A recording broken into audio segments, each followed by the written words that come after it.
జై శ్రీరామ్ అండి. ఈ వీడియో చూసే వాళ్ళందరికీ మన మోడీ గారు ఈరోజు మన తెలుగు రాష్ట్రాల్లోకి వచ్చి ఇలా మాట్లాడుతున్నాడంటే మనం ఎంతో అదృష్టం చేసుకొని ఉండాలి. ఎందుకంటే మన ఆంధ్రప్రదేశ్కి ఇంతవరకు రాజధాని ఏదో మనకే తెలియని పరిస్థితుల్లో మనం ఉన్నాము. అలాంటిది ఈరోజు మన మోడీ గారు వచ్చి మన అమరావతి అభివృద్ధి గురించి, ఆ టెక్నాలజీ గురించి మాట్లాడుతుంటే మనం చాలా అదృష్టవంతులమని చెప్తున్నా.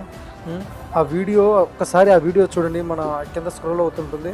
అసలు ఆ టెక్నాలజీ, ఆ భవనాలు, ఆ బిల్డింగ్స్ అసలు ఎలా ఉన్నాయంటే అలా ఉన్నాయి. అలాంటి టెక్నాలజీ అనేది మన హైదరాబాద్ తర్వాత, హైదరాబాద్ కానీ నాకు తెలిసినంత వరకు అంత ఉండదనుకుంటా. మన అమరావతి అంత డెవలప్ అయితే. అమరావతి అనే పేరు చాలా చరిత్ర గల పేరు. అది అమరావతి అనేది మన చంద్రబాబు నాయుడు గారు మన అమరావతిని ఎందుకు చూస్ చేసుకున్నారో అది మన తెలుగు రాష్ట్ర ప్రజలందరికీ తెలుసు. అది ఎందుకంటే అమరావతి అంటే అది ఒక స్వర్గం. ఒక స్వర్గాన్నే మనం అమరావతి కింద మార్చారు.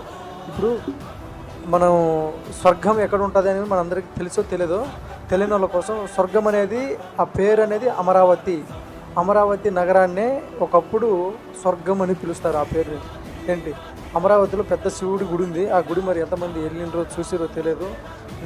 అసలు అమరావతి రాజధాని చేసే ఆలోచన మరి మన నారా చంద్రబాబు నాయుడు గారికి ఎలా వచ్చిందో తెలియదు. డెవలప్మెంట్ కోసం చాలా కృషి చేస్తున్నారు ఆయన. అమరావతి అనేది డెవలప్ కావాలని మనస్ఫూర్తిగా కోరుకుంటూ ఈ వీడియో